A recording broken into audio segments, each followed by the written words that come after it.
Jesus was the second best storyteller I've ever come across.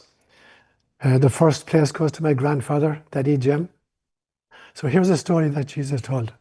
It's called the parable of the sower.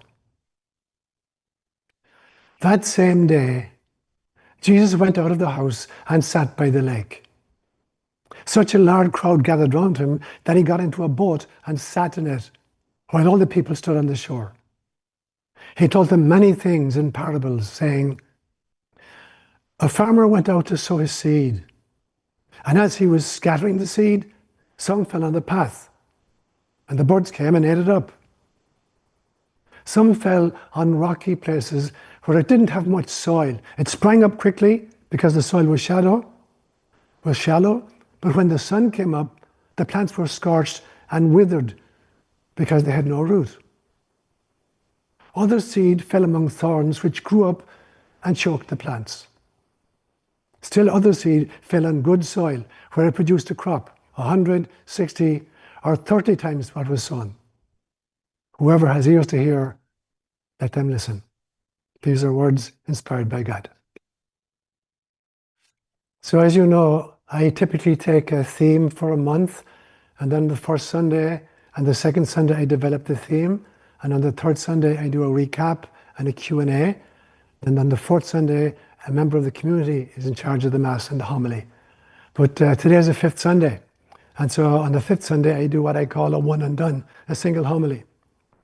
And the title I'll give today's homily is, I'll call it The Mystical Power of Irish Stories.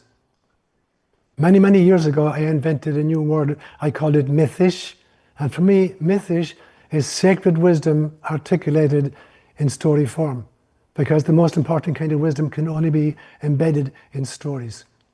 And all cultures have learned to embed sacred wisdom in their stories.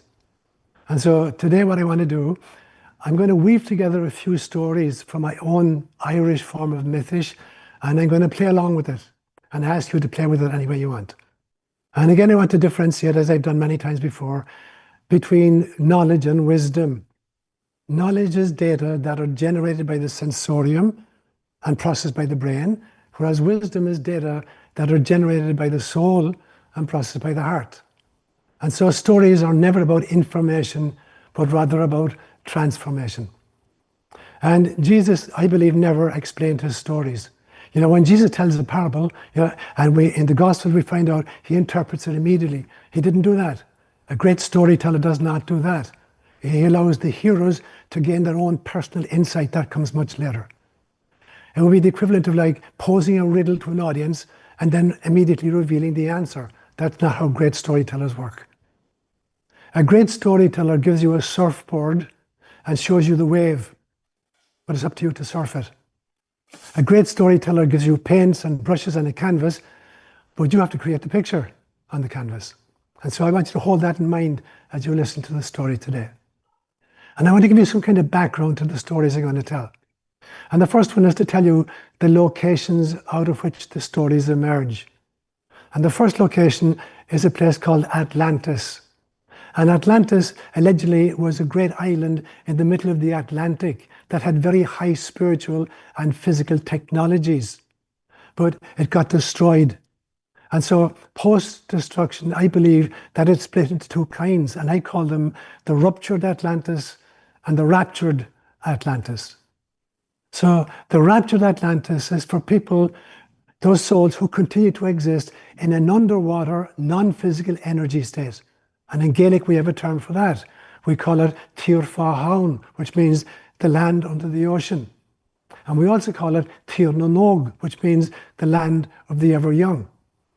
So ruptured Atlantis were the scattered survivors who then spread out and went to Mesoamerica, to Ireland, to Egypt, to Israel, Persia, India, Tibet, and China. So that's kind of the locations in which the stories are taking place. And just a few of the characters you'll encounter in the stories today. There are different kinds of beings in these stories. So there are submarine beings who live under the ocean.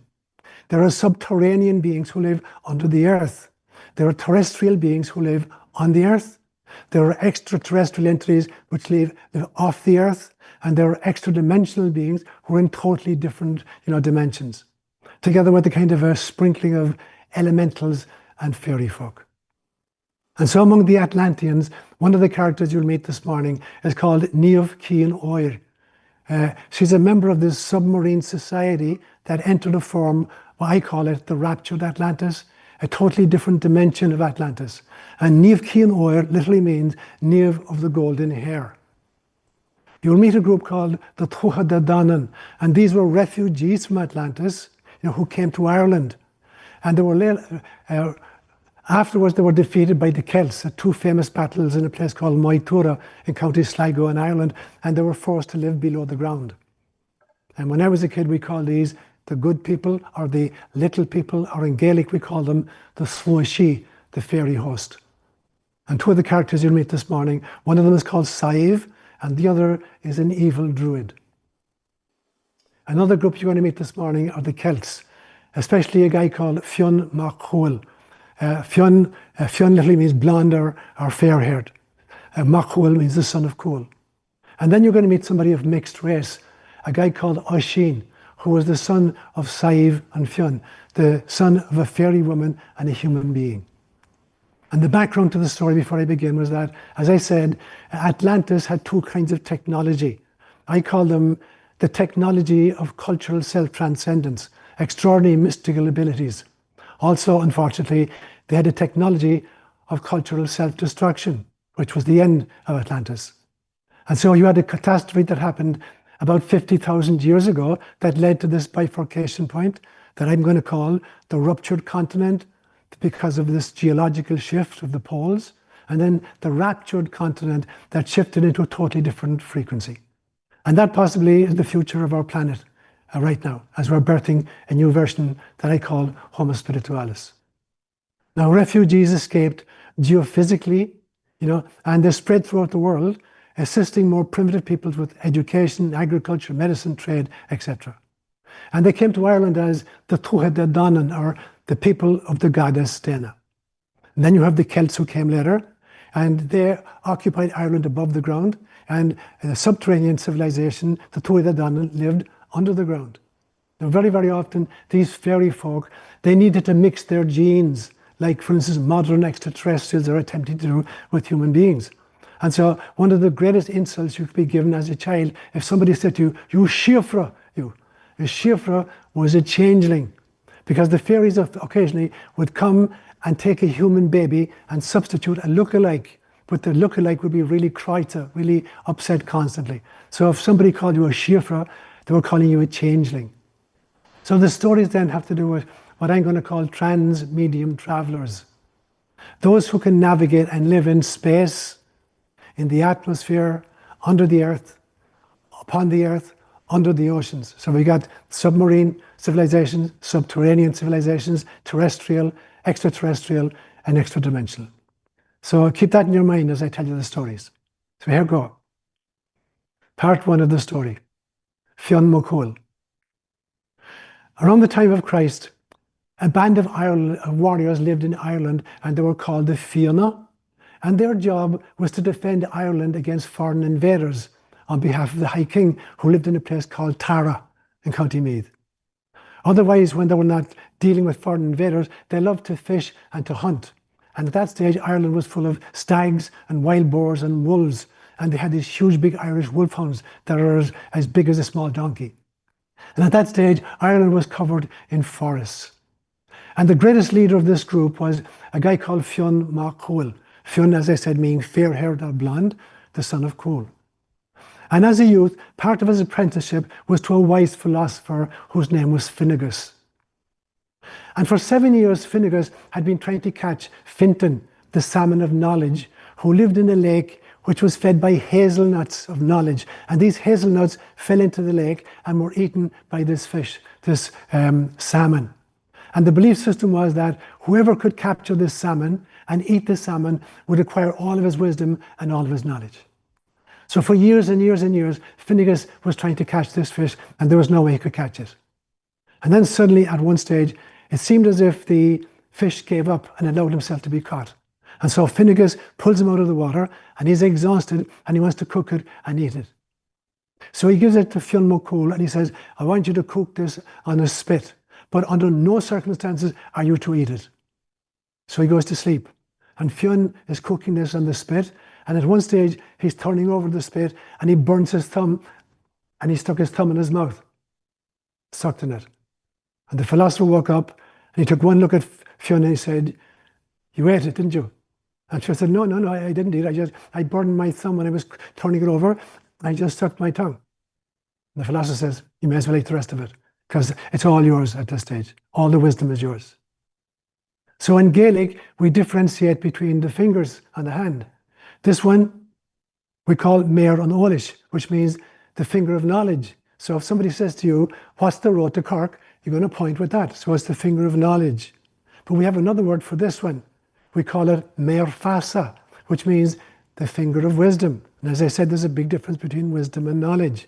So thereafter, whenever Seán wanted a prophecy or prognosticate or get divine inspiration, he'd simply suck on his thumb. And then he'd be able to tell the future, or he'd be inspired. And now that's why little babies love to suck their thumbs, because they're trying to remember and trying to access the other side of the veil. So that's the first part of my story. Here's the second part. I'll call it the mother of Oisín. Seán's fort was on a famous hill called the Hill of Allen.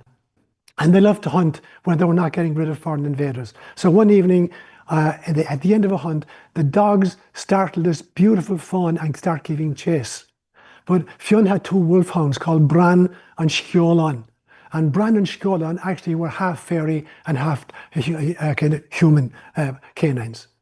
But Bran and Sceolan run in and they start protecting this fawn from the other dogs, and they're snarling at the other dogs to stay away from the fawn.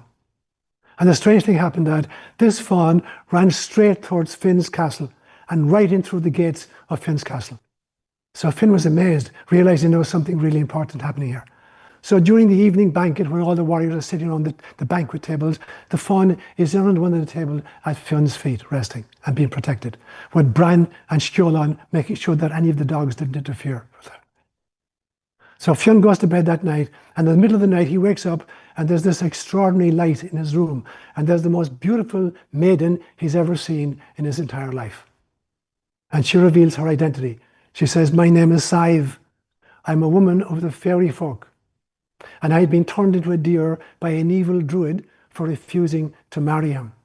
But I learned that if I could access your fort, I'd be saved, and once again I'd regain my female form. And I knew that Bran and Sceolan recognized me because they were the fairy folk themselves, and that's why they protected me."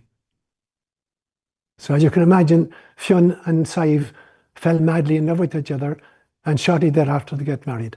And they're blissfully happy for months and months and months. And then a report comes to Seán that the ÓLaoire have arrived in Dublin. The ÓLaoire were the Vikings, and Seán had to go to fight and get rid of them. So he's heading away. He doesn't know how long he's going to be away, but he says, "Under no circumstances, Saive, are you to leave the castle until I come back. Do not put your foot outside the castle gates." So he goes off, and they're fighting with the ÓLaoire for about 2 weeks. They conquer the ÓLaoire, send them back to Norway and Sweden. And Seán begins to return, and he's scanning the ramparts looking for Saive as he comes back. And there's no sign of her. And then he comes into his castle, and everybody is totally dejected. Nobody will look him in the face. And then he learns this horrible story. A few days ago, an identical lookalike of Seán and his two dogs appeared about a mile away from the castle and started waving at them. And Saive saw them, thinking it was you, and she ran out to greet them. We tried to stop her, she couldn't be stopped. And she ran until she finally realized it was the druid in disguise. And he raised his wand, and he turned her back into a fawn. And she and the dogs vanished into thin air. And we spent days searching and never found hide nor trace of them.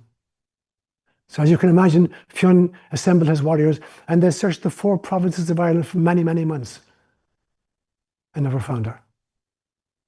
So life went on. About 7 years later, on a particular hunt, the hounds came across this young naked boy at the mouth of a cave, and he stood there completely fearless in the face of the dogs. But he didn't speak any human language. But once again, Bran and Sceolan protected him and escorted him back to Seán's castle. Months passed, and the boy learned how to speak Gaelic. And here was the story he told them. He said, in my entire life, a fawn protected me and fed me with roots and fruits from the forest. And during all that time, I only saw one other human being who looked evil and dark. And he came occasionally to argue and to try to persuade the fawn to go with him, but she wouldn't. However, some days before you rescued me, he came again and he carried her off by force. And with his wand, he sent me into a deep sleep so that I couldn't even move a muscle. And when I awoke, I was in a totally different place. And no matter how hard I tried, I could never locate the cave where I had lived with the fawn. And then the child turned his gaze and looked directly at Fionn. And Fionn immediately realized that the little boy was his own son and the son of Saive. And so he named him Oisín, which in Gaelic means the little deer. And Oisín grew up to be a great, great warrior, and he was also the greatest poet and the storyteller of the Fianna. It's the second part of my story.